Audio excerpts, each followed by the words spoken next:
Splicing instructions for Walker Products full-service kits. The following steps will help ensure a smooth, trouble-free installation of the Walker Products full-service kit. Step 1. Disconnect the negative battery terminal. 2. Locate the faulty or old part. 3.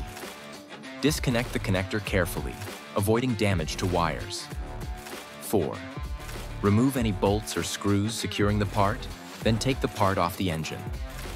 5. Lay the new pigtail from the full-service kit next to the existing pigtail connected to the vehicle harness. Take note of the wire colors and their positions in the harness connector. 6. Based on the colors and positions you noted, cut one wire on the harness connector. Strip 4 to 5 millimeters of insulation from both the cut harness wire and the matching wire on the supplied pigtail.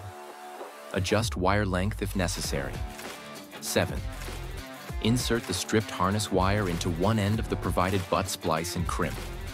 Then, insert the pigtail wire into the other end and crimp. 8. Apply heat to the butt splice until the heat shrink fits snugly. 9. Repeat steps 6 to 8 for the remaining wires until all are connected. 10. Mount the new part on the engine and reinstall the bolts or screws removed earlier. 11. Connect the new harness connector to the part. 12. Reconnect the negative battery terminal. That's it. Start your vehicle and run proper diagnostics and relearn procedures based on the vehicle manufacturer's recommendations.